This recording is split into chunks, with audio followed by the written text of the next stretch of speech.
It's Huckleberry, Huckleberry, Huckleberry Finn. Huckleberry, Huckleberry, Huckleberry Finn. Getting into trouble as if trouble were his friend. It's Huckleberry, Huckleberry, Huckleberry Finn.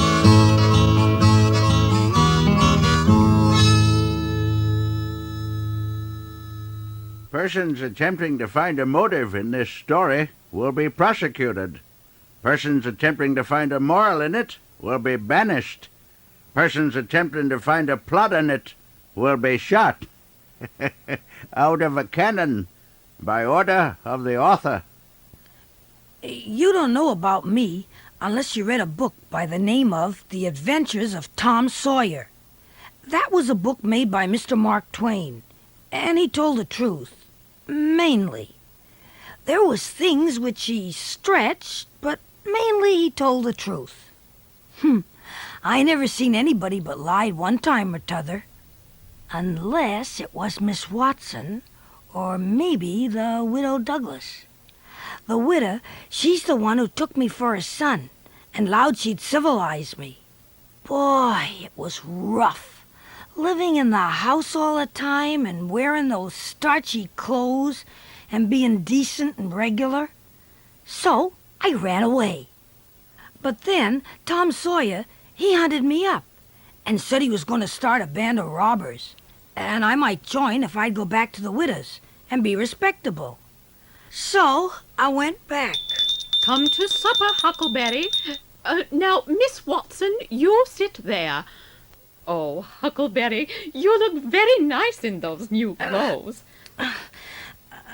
I can't do nothing but sweat and feel all cramped up. Oh, don't say sweat, Huckleberry.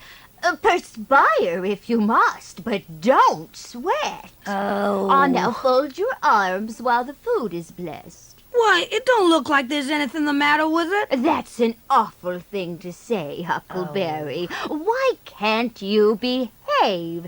And don't scrunch up like that, Huckleberry. You'd know, Miss Watson, he's been trying to be a good boy, but it's so difficult for him. Well, if he doesn't behave, he's going to the bad place someday. You remember that, Huckleberry. Well, I wish I was there now. Huckleberry. Oh, that's a wicked thing to say. Why, I wouldn't say that for the whole world.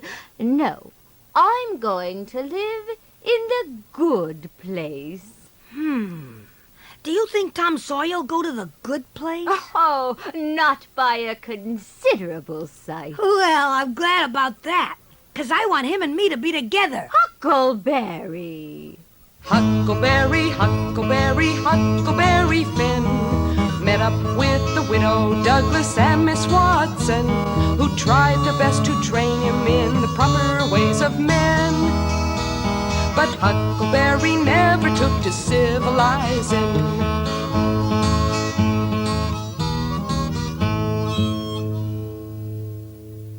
With Miss Watson pecking at me and scolding me all the time, I got to feeling pretty uncomfortable and lonesome, too. After supper, I went up to my room with a piece of candle and put it on the table. The stars were shining and the leaves rustled in the woods, ever so mournful. And I heard an owl way off woo-wooing about somebody that was dead. And a whippoorwill. And a dog crying about somebody that was gonna die. And it made the cold shivers run over me. Well, after a long time, I heard the clock way off in the town go boom, boom, boom. 12 licks, and all still again, stiller than ever. Pretty soon, I heard a twig snap. Down in the dark amongst the trees, something was a-stirring. I sat still and listened. I put out the candle and scrambled out the window onto the shed. Then I slipped down to the ground and crawled in among the trees. And sure enough, there was Tom Sawyer waiting for me. Come on, Huck. I've called a meeting of a robber gang. Good. How How many's in the gang, Tom? 7, if Jimmy Barnes don't go home. What's the meeting about, Tom? Well, everybody that wants to join has got to take an oath and write his name in blood. So, Tom and me sneaked down to the old hut by the river, where the rest of the gang was to meet us. And pretty soon, everybody was there. All of us took the oath, and it was a real beautiful oath, too. And Tom said it showed we was a high-toned gang of robbers. Now there's something else we got to do. Everybody in the gang has got to promise to sell his family as slaves if he ever tells the gang secrets. Huh. Well, here's Huck Finn. He ain't got no family. What you gonna do about him, huh? Well, he's got a father, hasn't he? Yeah, he got a father, but you can't ever find him these days. That's right. He used to lay drunk with the hogs in the Tanyard. But he hasn't been seen in these parts for a year or more. What are we gonna do about it, Huck? Well, what about Miss Watson? I could sell her. Hey, she'll do, Huckleberry. Huckleberry can sell Miss Watson. Say, Tom, what's our line of business? Well, mostly we'll attack the caravans and pillage the Spanish merchants and the rich Arabs. What are you talking about, Tom? You lost me. Don't you know nothing, Huck? I've read all about it in books. That's the way all robber gangs do business. Hey, everybody, look at Jimmy Barnes. He fell asleep. I don't. I want to go home. I don't want to be a robber no more. Well, what do you know? This robber's a crybaby. Well, pretty soon Jimmy got mad and said he'd go straight home and tell all the secrets of the gang. But Tom gave him 5 cents to keep quiet, and Jimmy was happy again. Finally, we all went home for the night. We played robbers now and then for about a month, and then I resigned. The only Spanish merchants and rich Arabs we attacked turned out to be nothing but a Sunday school picnic.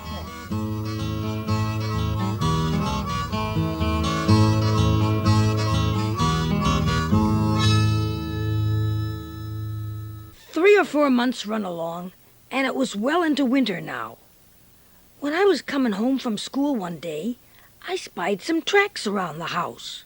Well, I didn't notice anything at first, but then I saw there was a cross in the left boot heel to keep the devil away. Well, I knew that mark. When I lit my candle and went up to my room that night, there sat Pap, his own self. Oh, he was most 50. And he looked it. His hair was long and tangled and greasy and hung down, and you could see his eyes shining through like he was behind vines. There weren't no color in his face, where his face showed. It was white. Not like another man's white, but a white to make a body sick. A white to make a body's flesh crawl. A tree-toad white, a fish-belly white. And as for his clothes, just rags, that was all. 2 of his toes stuck through one of his boots, and he worked them now and then, and his hat was laying on the floor. An old black slouch hat with the top caved in like a lid. Starchy clothes. You think you're a good deal of a big bug, don't you? Well, maybe I am, and maybe I ain't. Don't give me none of your lip. You put on considerable many frills since I've been away. I'll take you down a peg before I get done with you. You're educated, too, they say. You can read and write and do mathematics. Well, I've been to school most all the time, and can spell and read and write a little. Yeah. And can say the multiplication tables up to 6 times 7 is 35. But I don't reckon I'll ever get any further than that if I live forever. You think you're better than your father now, don't you? 'Cause he ain't been to school. Well, I'll take it out of you Who told you to meddle with such highfalutin foolishness, hey? Who told you could? The widow, she told me. The widow, hey? Well, who told the widow she could put in her shovel about a thing that ain't none of her business? Nobody never told her. Well, looky here. You drop that school, you hear? You let me catch you fooling around with that school again, and you'll get it. Your mother couldn't read, and she couldn't write neither before she died. Here you are swelling yourself up like this. I ain't the man to stand it, you hear me? I say, take us. Let me hear you read. The hazardous position of the army from the great extent and weakness of its lines was brought to the attention of General Washington, and he summoned a council of war. That's so. You can read. Had my doubts when you told me. Now, you stop that putting on frills. I won't have it. I'll lay for you, Miss Marty, and if I catch you about that school, I'll tan you good. First thing you know, you get religion, too. I never see such a son.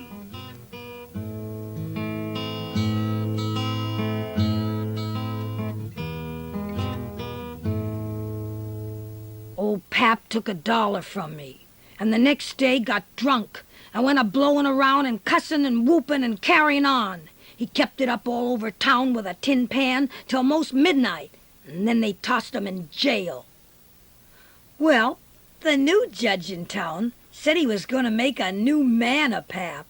So he took him to his own house and dressed him up clean and nice and had him to breakfast and dinner and supper with a family.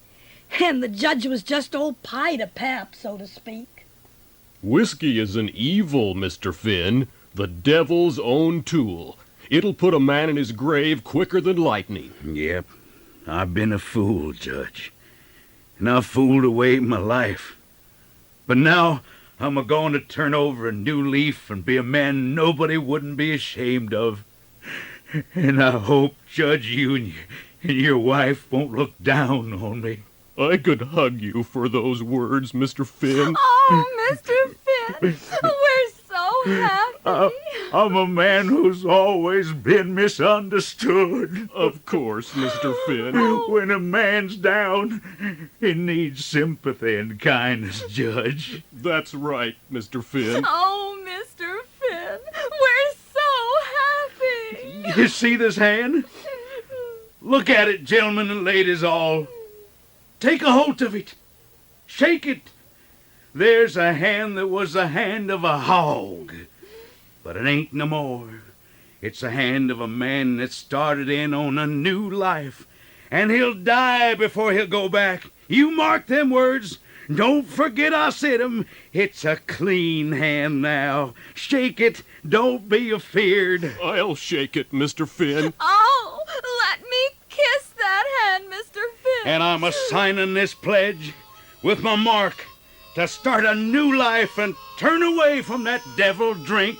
Mr. Finn, this is the holiest time on record.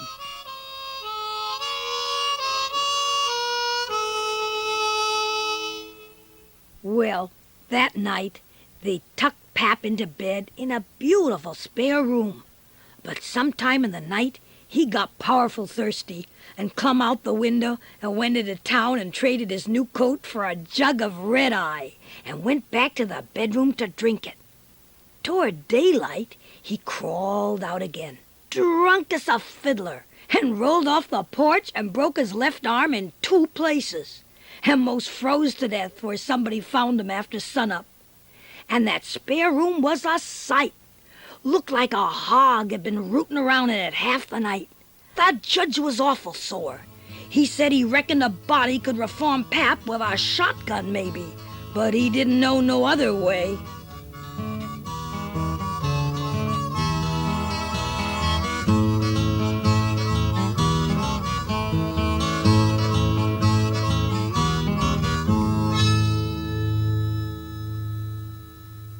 One day in the spring, Pap watched out for me by the school and catched me and took me upriver about 3 miles in a boat and crossed over t'other side where it was woody and there warn't no houses but an old log hut hidden in thick timber.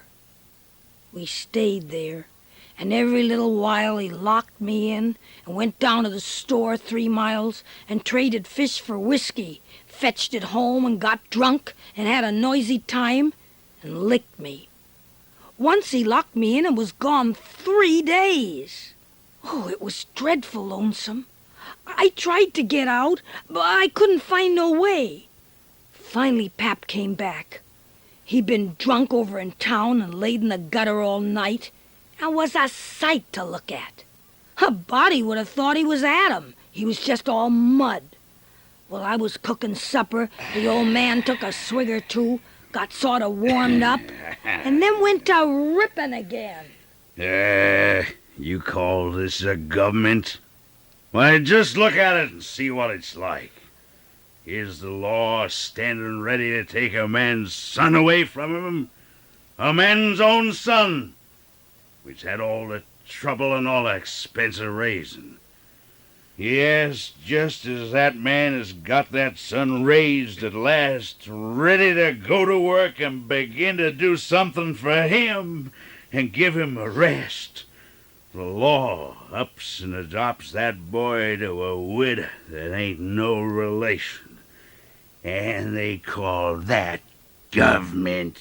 But the widow, she only took me when you was gone so long. Yeah, and she started teaching you to read and be fancy, too, when she knew that your own pap couldn't read. It's the government, I tell you. Why, letting people take a man's own son away from him, then teaching him to put on frills. Sometimes I've a mighty good notion just to leave the country for good and all.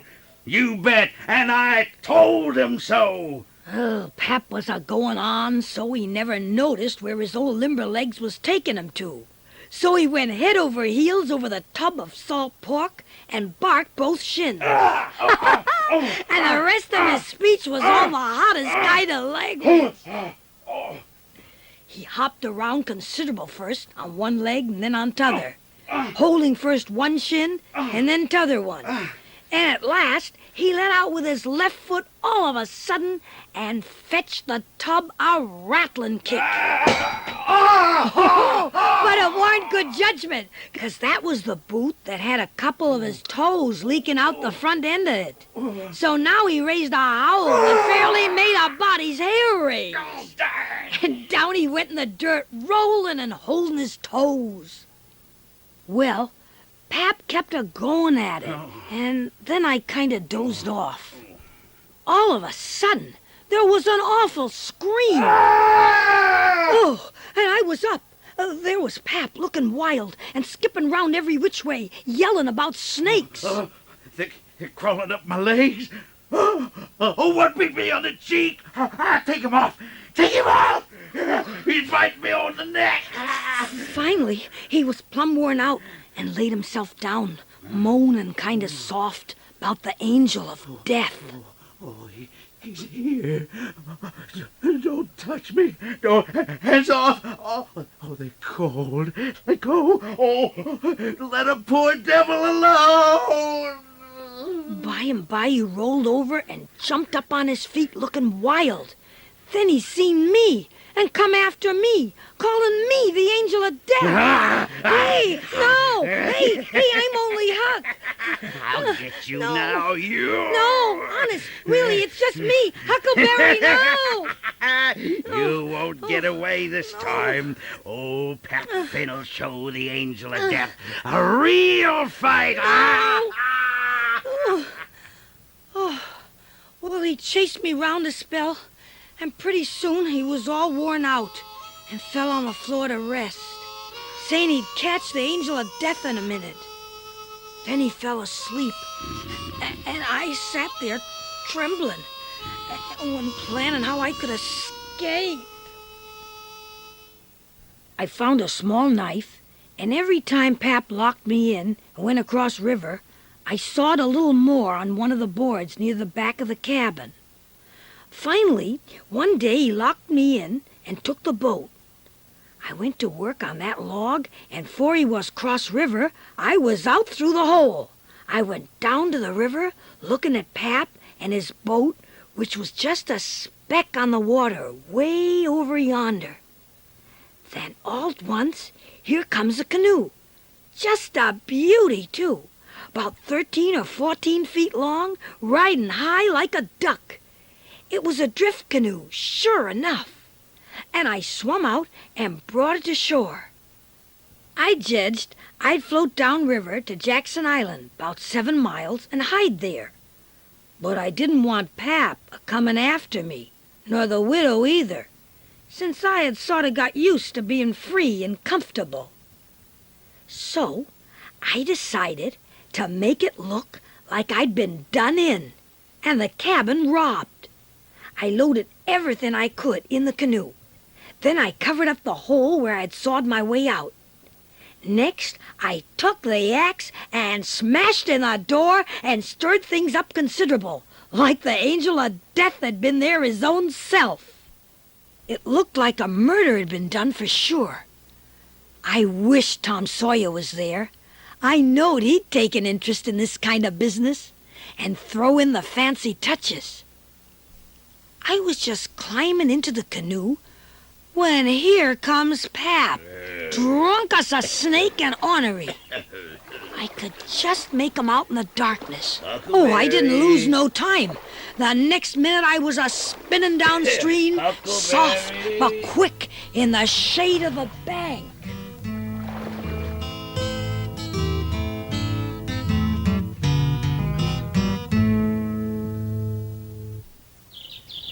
The sun was up when I waked the next morning on Jackson Island, and I was feeling rested and satisfied.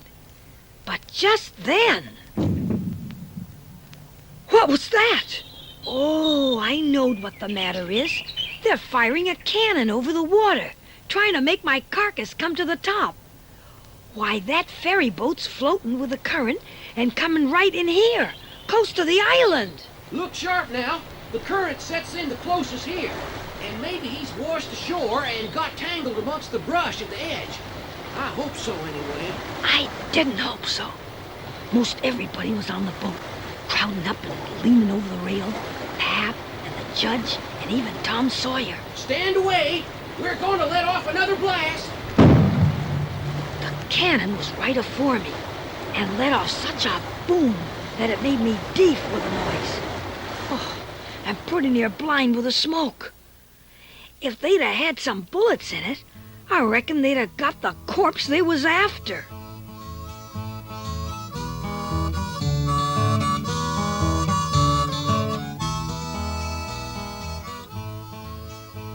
The island was about 3 miles long, smack in the center of the river.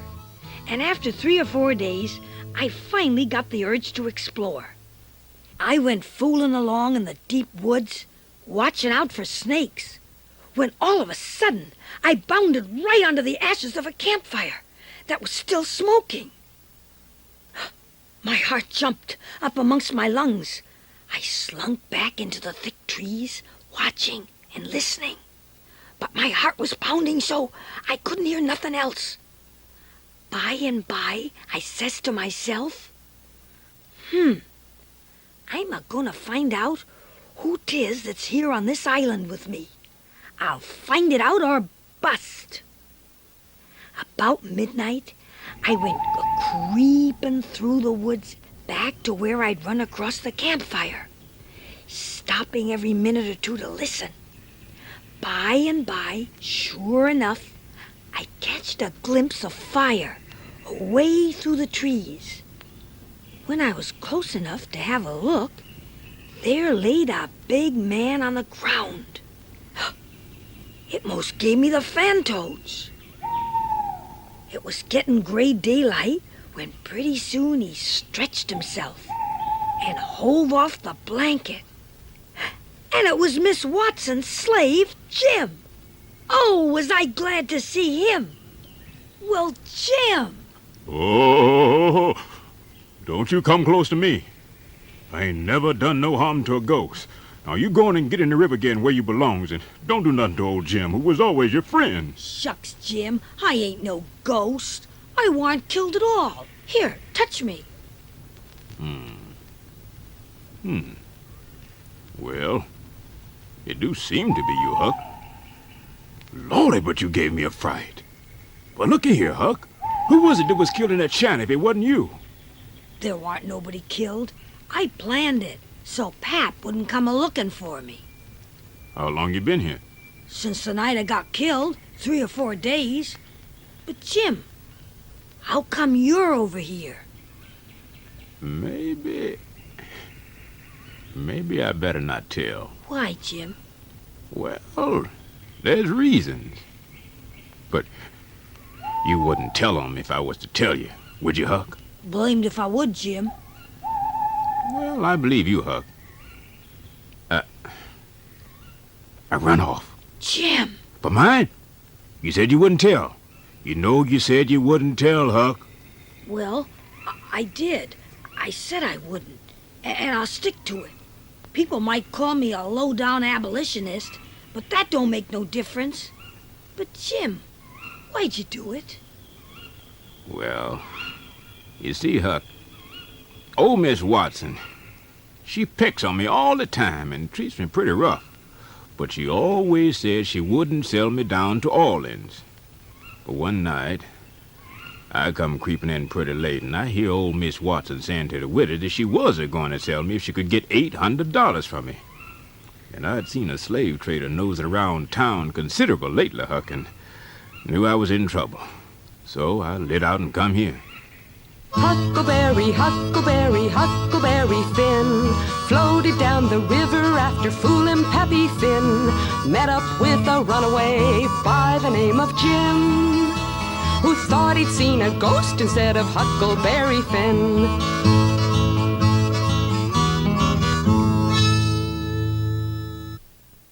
Next morning, I reckoned I'd slip over to shore and find out what was a-going on. Why don't you put on this old calico dress what belongs to my child, Huck, so's nobody'll know you? Gee, that's a swell idea, Jim. Here, put on this sunbonnet, too. Well, I got all disguised, and I went over to the Illinois shore in the canoe just after dark. I slipped up and peeped in at the window of a little shanty, and there was a woman in there knitting by a candle, a stranger, which was luck for me. Come in. Well, who are you? Sarah Williams. Take a chair. Why, are you alone? You'd better not be traveling alone at night. There was a young boy named Huckleberry Finn what was killed near here a few days ago. Who done it? Nobody knows for sure. Some think old Pap Finn did it. No. Is that so? Yeah, but now folks is a-thinking it was done by a runaway slave named Jim. Why, he couldn't have done it. Oh, but he run off about the time of the murder. In fact, I told my husband like as not that runaway is a-hiding over on Jackson Island. I seen smoke coming from there t'other day. So he's going over with the group late tonight. Say, what'd you say your name was, honey? Mary Williams. Hey, I thought you said it was Sarah before. Yes'm, I did. Sarah Mary Williams. Come now, what's your real name? What, ma'am? Why, I spotted you for a boy when you first stopped in here. Now, what's your real name? George Peters, ma'am. Well, try to remember it, George. Don't tell me it's Alexander in a few minutes. You do a pretty poor girl, though you might have fooled some men. Now, you trot along, Sarah Mary Williams George Alexander Peters, and don't forget who you are.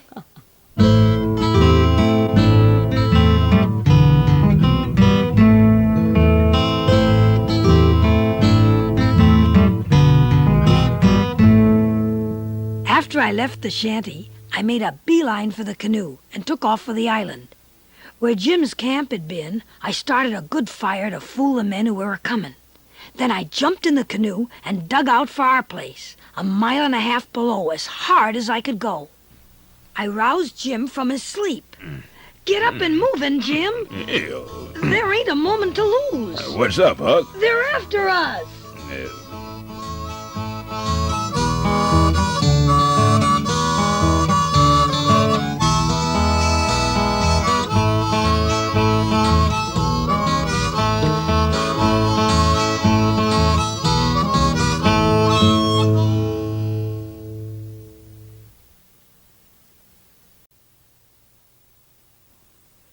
It's Huckleberry, Huckleberry, Huckleberry Finn. Huckleberry, Huckleberry, Huckleberry Finn. Getting into trouble as if trouble were his friend. It's Huckleberry, Huckleberry, Huckleberry Finn. After we left Jackson Island, we just floated down the river, stopping days and going at night.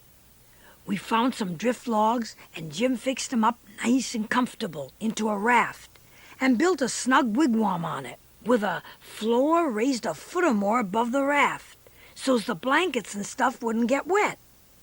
We tied the canoe at the back and just floated along with the current, catching fish now and then or shooting a waterfowl that got up too early in the morning.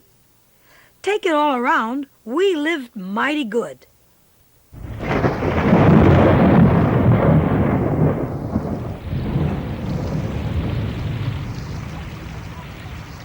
One night, after midnight, we had a big storm with a whole lot of thunder and lightning, and the rain poured down in a solid sheet.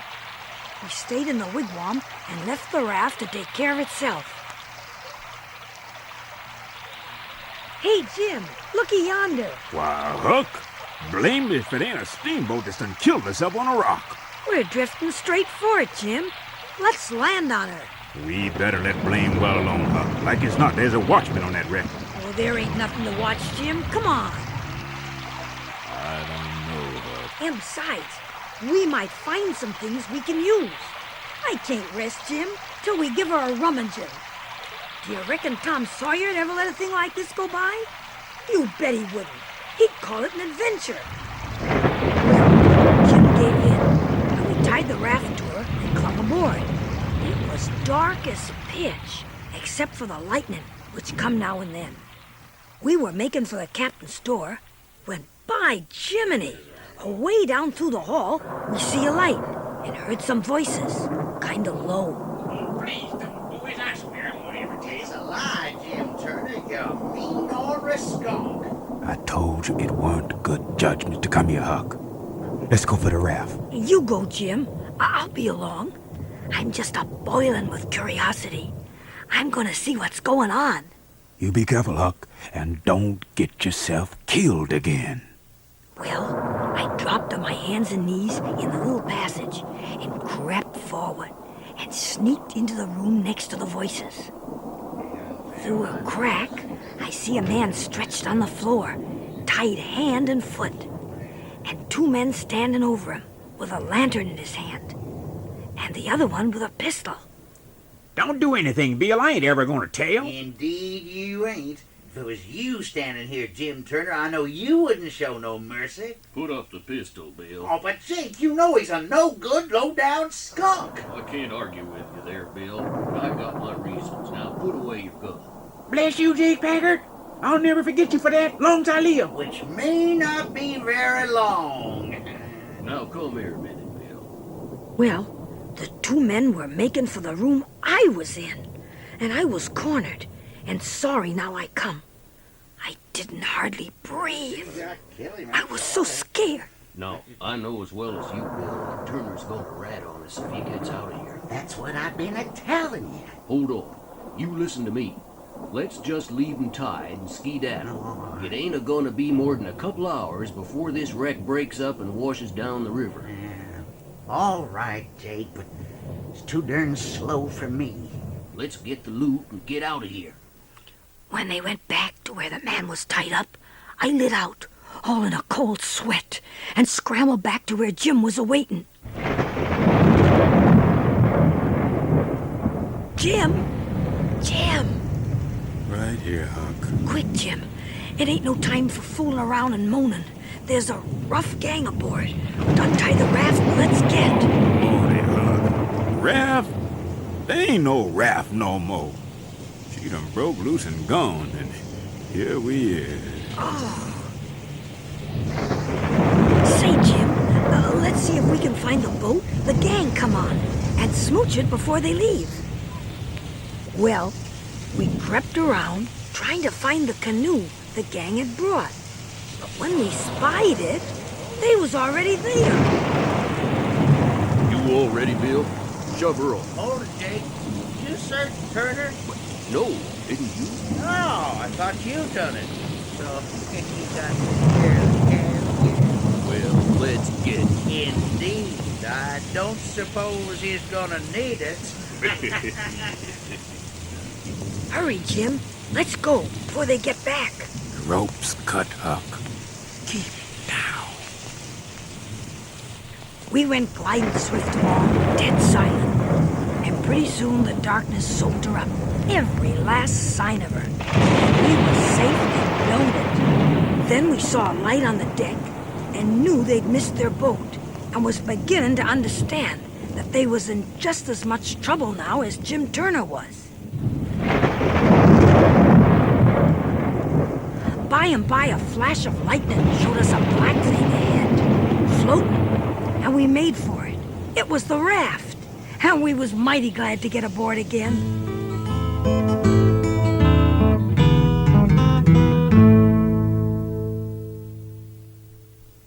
Next morning, when we began turning over all the things the gang had stole off the wrecked steamboat, we began to see we was nearly rich, with boots and blankets, and even a spyglass, and a lot of books. I read considerable to Jim about kings and dukes and such. Say, Huck, how much do a king get? Get? Why, they get $1,000 a month if they want it. Everything belongs to them. And what they got to do, Huck? Well, they don't do nothing. Why, how you talk? They just sit around. No. Is that so? Sure. They just lazy round or go hawking maybe. But mostly they hang around the harem. Round the what? The harem. The place where he keeps his wives. Don't you know about the harem? Solomon had one. He had about 1 million wives. Most likely they has rackety times in the nursery. They say Solomon was the wisest man that ever lived. But I don't take no stock in that. Would a wise man want to live in the midst of such a blim-blamming all the time? Well, Solomon was the wisest man, Jim. The widow said so. I don't care, Huck. He had some of the dad-fetchingest ways I ever see. Does you know about that child that he was going to chop into? Sure. The widow told me all about it. Well, then, that weren't the work of no wise man. Why, Huck, if 2 women claims the same child, what does I do? I shin around amongst the neighbors and find out who the child belongs to and hand it over to the right one all safe and sound. But what does Solomon do? He says he's going to give half a child to each woman. What's the use of half a child? But hang it, Jim, you clean missed the point. Solomon knew the real mother. No, Huck. I reckon I know sense when I sees it. And there's no sense in such doings as that. The dispute wasn't about half a child, but about a whole child. And the man that thinks he can settle a dispute about a whole child with half a child don't know enough to come in out of the rain. But, Jim, that ain't what Solomon was trying to do at all. I reckon I knows what I knows. The trouble is with the way Solomon was raised. You take a man that's only got 1 or 2 children. Is he going to be wasteful of children? No, he can't afford it. He knows how to value them. But you take a man that's got around 5 million children running around the house, why, a child or 2 more or less, wasn't no consequence to Solomon. That fetch him.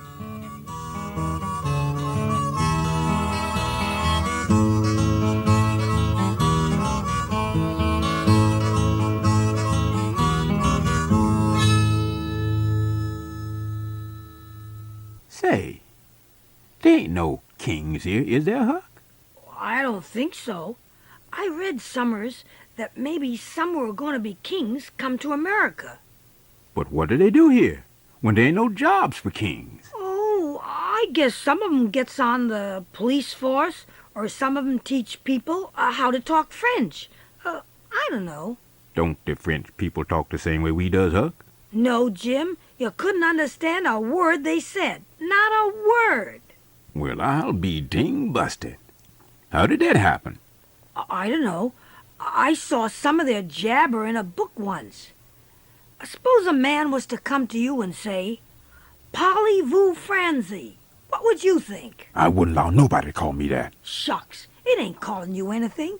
It's only saying, "Do you know how to talk French?" Well then, why couldn't he just say it? Well, he is a-saying it. That's a Frenchman's way of saying it. Well, it's plain ridiculous. There's no sense in it. Looky here, Jim. Does a cat talk like we do? No, a cat don't. Well, does a cow? No, a cow don't neither. Well, does a cat talk like a cow, or a cow talk like a cat? No, they don't. Well, it's natural and right for 'em to talk different from each other, and to talk different from us, ain't it? Course it is, Huck. Well then, why ain't it natural and right for a Frenchman to talk different from us? You answer me that. Is a cat a man, Huck? No. Well, then there ain't no sense in a cat talking like a man. Is a cow a man, or is a cow a cat? Course not, Jim. Well, then she ain't got no business to talk like either one or the other of 'em. Is a Frenchman a man, Huck? Yes, sure. Well, then, dad blame it, why don't he talk like a man? You answer me that. Huckleberry, Huckleberry, Huck and his friend Jim caught up in a boat wreck, but get away again. Then talk about the kings and dukes and wise old Solomon, and why the French talk differently, although they talk like men.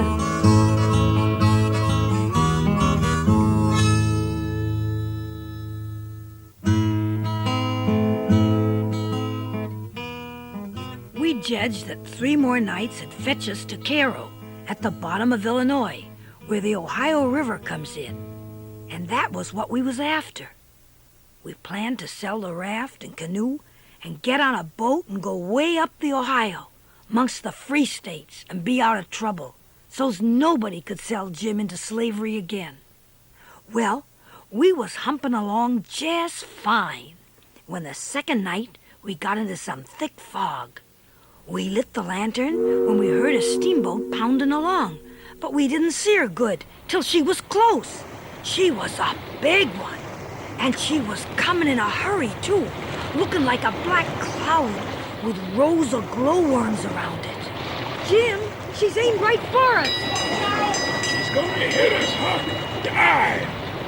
I dived all right, and I aimed to find the bottom, too, because a 30-foot wheel had to go over me, and I wanted it to have plenty of room. When I bounced to the top, I was nearly busted.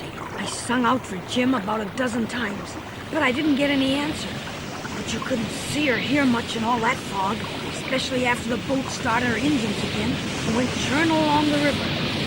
I grabbed a plank and struck out for shore, pushing it ahead of me. I was a good long time in getting over, but I made it and clumb up the bank. I couldn't see much with the darkness and fog and all, but I went poking along over some rough ground and run across a big old-fashioned double log house before I noticed it. I was going to sneak by, but a pack of dogs jumped out and went to howling and barking at me. And I knowed better than to move another peg. Got you, dogs. Who's there? It's me. Me? Who's me? George Jackson, sir. Well, what do you want? I don't want nothing, sir. I only want to get along by, but your dogs won't let me. What you prowling around this time of night for, hey? I wasn't prowling around, sir. I fell overboard off in the steamboat. Oh, you did you? Strike a light there, somebody. What'd you say your name was? George Jackson, sir. I'm only a boy. Tom, fetch your guns. Say, George Jackson, there anybody with you? No, sir. Nobody. Snatch that light away, Betsy, you old fool. Ain't you got no sense? Keep out of sight. Bob, you ready? You ready, Tom? Ready? Ready. Now, George Jackson, you know the Shepherdsons? No, sir. I never heard of them. Well, step forward, boy. Come mighty slow. Push the door open yourself. Easy now. There. That's enough. Now put your head in. Why, he ain't a Shepherdson. That's for sure. Put your guns away. Why, the poor thing's as wet as he can be, and hungry, I bet. You're right, Rachel. Take care of him. Get Buck to bring some of his dry clothes. He's about the same size as this boy. Well, here's Buck now. Kinda sleepy yet and a-dragging his gun. Ain't there no Shepherdsons around? No, it was a false alarm. Well, if there'd have been some, I reckon I'd have get one. Why, Buck, they might have scalped us all. You been so slow in coming.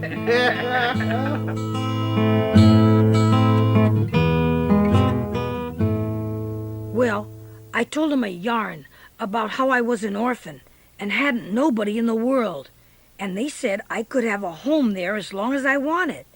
So they fed me and took me upstairs and gave me dry clothes and said I was to sleep in the room with Buck. Finally, everybody went back to bed, and when I waked up in the morning, drat it all, I'd forgot what my name was. When Buck finally waked up, I says, can you spell, Buck? Sure.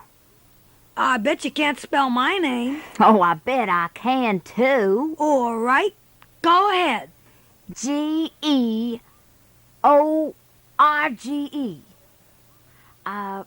Jackson. George Jackson. There now. Well, you done it, but I didn't think you could. It ain't no slouch of a name to spell right off without studying.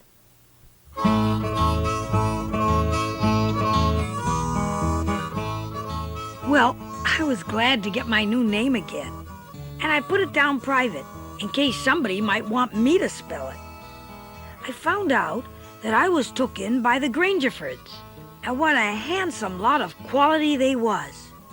Old Colonel Grangerford was a real gentleman, very tall and very slim. Bob was the eldest son, and Tom next, tall, beautiful men, with broad shoulders and brown faces and long black hair and black eyes, gentlemen like their pa. The daughters was tall and proud and grand, and mighty beautiful, too. Buck, the youngest, and me, we got along just fine. They must have had about 100 slaves and a lot of other property, and lived in high style. One day, when we was out in the woods hunting, we heard a horse coming. Quick, jump for cover. Who's coming, Buck? I'm hoping it's a Shepherdson. Now get down. Why, it is. It's Harney Shepherdson. Hey, it looks like he's been over near your place, Buck. Well, he'll be sorry he did.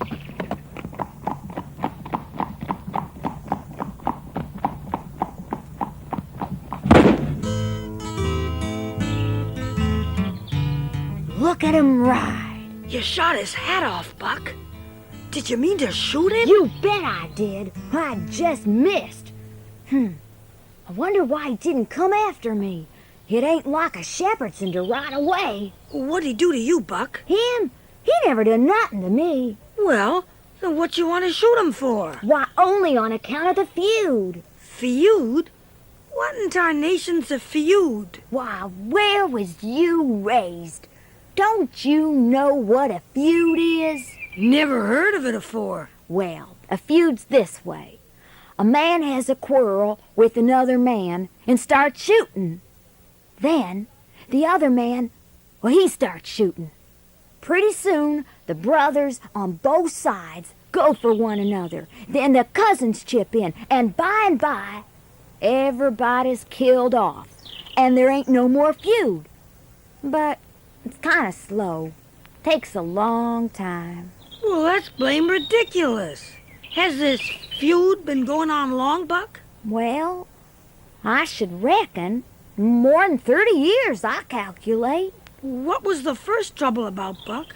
Why, how should I know? Well, who done the shooting? Was it a Grangerford or a Shepherdson? Oh, laws, I don't know. It was so long ago. Well, that beats me, Buck. Has there been many killed? You bet. A right smart chance of funerals. Pa's got a few buckshot in him, too. But he don't mind it, 'cause they don't weigh much. Well, I couldn't see no sense in such foolishness. But then, I didn't grow up among such quality. Why, next to the Colonel, Pap didn't show no more quality than a mudcat. So how could I know about such doings as feuds?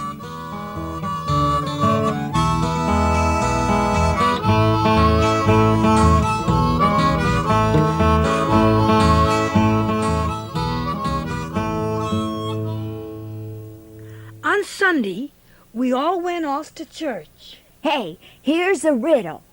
Where was Moses when the candle went out? I don't know.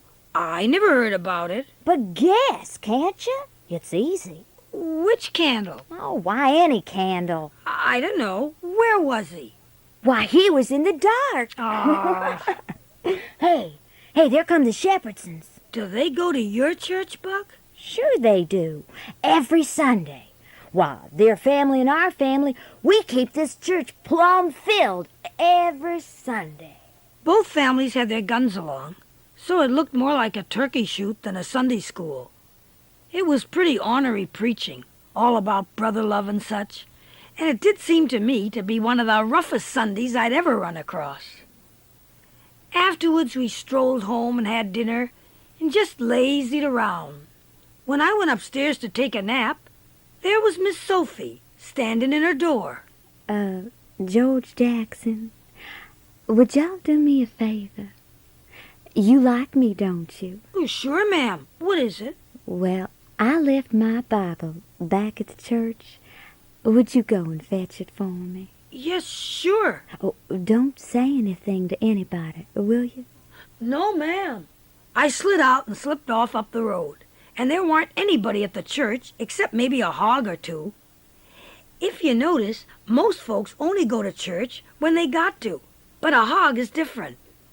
Well, anyway, I found the Bible, and when I picked it up, a little piece of paper fell out. There was some writing on it, in pencil.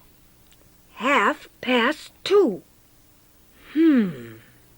I shoved it back in and went home and gave the Bible to Miss Sophie.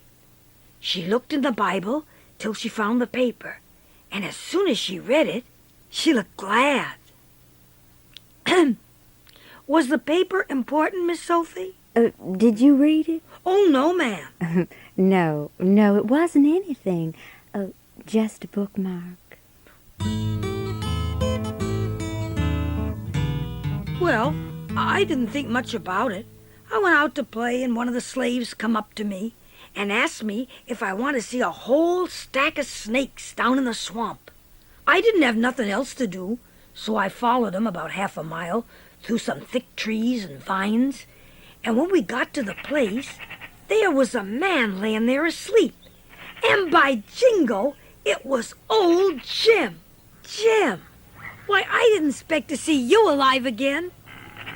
Oh, Huck, there you is. Ain't you surprised to see me, Jim?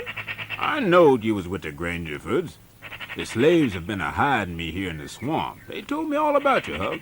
Well, why didn't you send them to fetch me sooner, Jim? Well, I've been a-patching up the raft nights and... What raft, Jim? Why, our old raft. You mean to say it warn't smashed all to flinders? She was tore up a good deal, but these here slaves found it.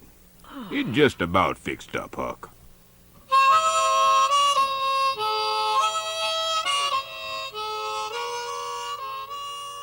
Well, the next morning, I was just waking up, thinking about how me and Jim should skip out, and I noticed it was mighty still around the house. Nobody stirring. I went downstairs. Nobody was there. Only the slave what took me down to find Jim. What's going on, Jack? What? Don't you know? No what? Where's everybody? Well, Miss Sophie's run off. She run off in the night sometime. Nobody don't know just when. Run off to get married to that young Harney Shepherdson. Leastways, so they spec. And have the men gone after him, and Buck too? Yep. And the women folks have gone to stir up the relations. I reckon there's going to be some mighty rough times. Well, now I knew about that note. I took for the river as hard as I could put. By and by, I began to hear guns a good ways off. There were men cavorting around on their horses, yelling and shooting. I hid by the river most of the day watching the feud. I ain't a-going to tell all that I saw. It'd make me sick again if I was to do that. Finally, toward dark, I found Jim down in the swamp, and I told him what had happened. I cried when I told him that Buck was dead. I wished I hadn't ever come ashore that night to see such things. Folks sometimes do the ding-bustin'est crazy things. It's enough to make a buddy ashamed of the human race. Well, we lit out on the raft for the big water as fast as we could, feeling awful sad.